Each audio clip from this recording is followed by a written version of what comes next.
ফালতু ছেলে আবিরদা, কি যে বলিস। সেদিন তো আমি আবিরদাকে বাস স্ট্যান্ডে ডাকলাম। তুই জানিস আবিরদা মেয়েদেরকে কত সম্মান করে? আর তোর যে আত্মীয় আছে না, রাজা ও তার বন্ধুরা, ওরা তো প্রত্যেক দিনই বাস স্ট্যান্ডে আমাদের ডিস্টার্ব করে। আবিরদার মতো ছেলে হয় না রে। ওরকম ছেলে যদি ঘরে ঘরে থাকতো তাহলে ইফটিজিং, রেপ, মেয়েদের ওপর অত্যাচার এসব কিছুই হতো না। এই নাও 30 টাকা। এনে। ঠিক আছে।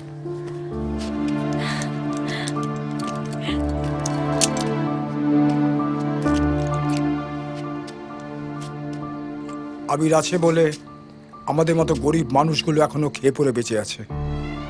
ওই গুন্ডা তোলাবাজের দল আমাদের ব্যবসা করতে দেয় না, শুধু হপ্তা চায়।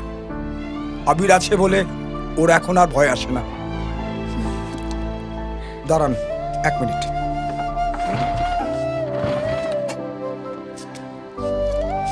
রেকলানিকটা খারাপ আছে, 1000-2 টাকা লাগবে।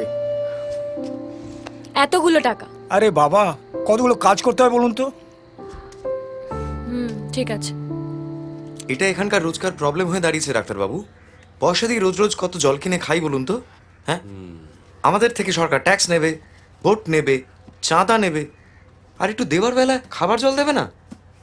জানি, এই খাবার জলের সমস্যাটা নিয়ে আবিরের সঙ্গে আমার কথা হয়েছে। আচ্ছা, ও বলেছে এটা নিয়ে একটা মুভমেন্ট করবে। ওর ছেলেরাও সব তৈরি আছে। আপনারা সবাই ওর সঙ্গে গিয়ে দেখা করুন। ঠিক আছে। আচ্ছা, তাহলে চলি ডাক্তারবাবু। হ্যাঁ হ্যাঁ। Looking very smart.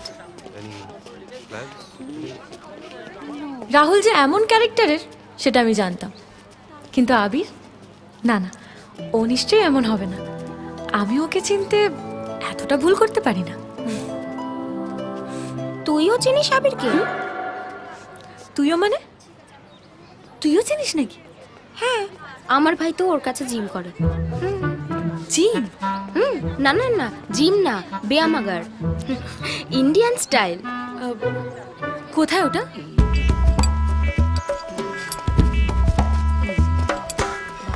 কি দারুণ বডি।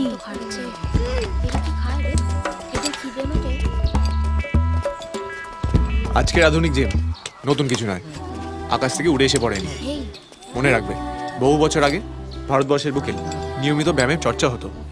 তখনকার বুক ডন, এখন শুধু বেঞ্চ প্রেস হয়েছে। কি হলো, তোমরা এখানে? এই তোরা ব্যায়াম কর, আমি দেখছি।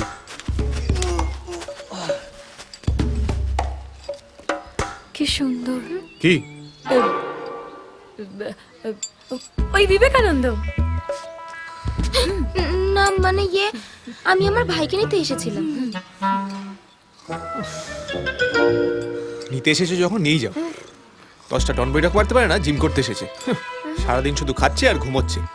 বাবুকে সবাসন করতে বলেছিলাম, উনি তো ঘুমিয়ে পড়লেন। তা সকালে কি খেয়েছিল? স্যান্ডউইচ, আমি দুটো ও একটা।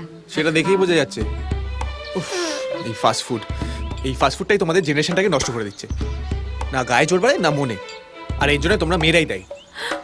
রান্না করবে না, গায়ে তেল ছিটকে যাবে, বাসন মাজবে না, নখ ভেঙে যাবে। এই আমার কিন্তু নেই দেখুন। তার মানে তুমি নখ খাও? কই না তো। ও বেশি খায়নি তো, ওই একটাই তো স্যান্ডউইচ খেয়েছিল।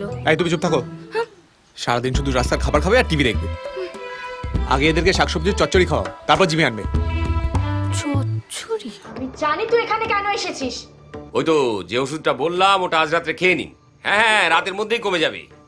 যদি না কমে, কাল সকালে আমি নতুন ওষুধ দিয়ে দেবো। হ্যাঁ, আরে বললাম তো কি রে, বাবা। এত দেরি হলো? আচ্ছা মা, সারাদিন এই সিরিয়ালগুলো দেখে কি লাভ হয় বলো তো? এর থেকে একটুখানি চচ্চড়ি বানাতে পারো না? একটু কুটনো করতে পারো না? একটু বাসন তো মাজতে পারো না কি? আচ্ছা ঠিক আছে, ছাড়ো। তোমাদের কাউকে কিছু করতে হবে না, যা করার আমি করব।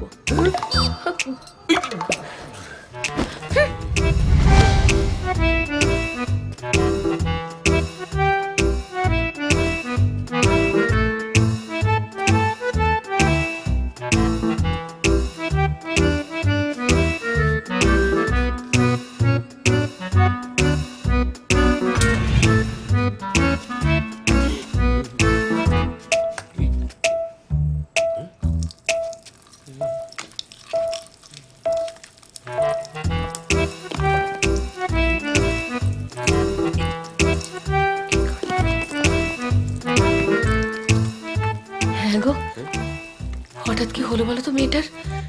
বলছি শরীর টরে কিছু খারাপ হলো না তো? একবার প্রেশারটা চেক করে দেখো না। হ্যাঁ? আমি ফ্রেশ হয়ে আসছি, আর আমার রান্নায় একদম হাত দেবে না। ওই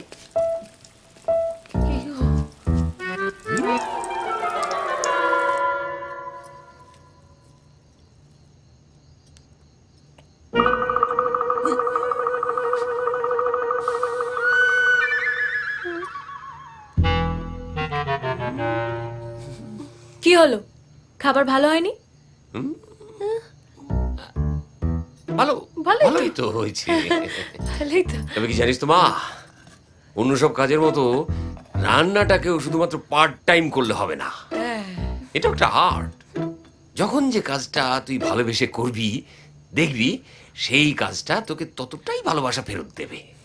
মানে তুই যা দিবি সেটাই পাবি, আর যেটা পেতে চাইবি সেটাকেই যদি জীবনের লক্ষ্য বানাস, তাহলে দেখবি ভগবান একদিন না একদিন তোকে ঠিক সেটা দিয়ে দেবে।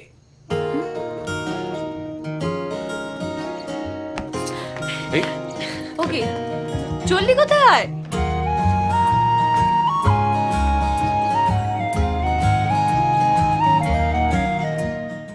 যত দূরে দূরে চলি, কাছে পিঠে ঘুরে চলি, মনে হয় বলে ফেলি ভালোবাসি।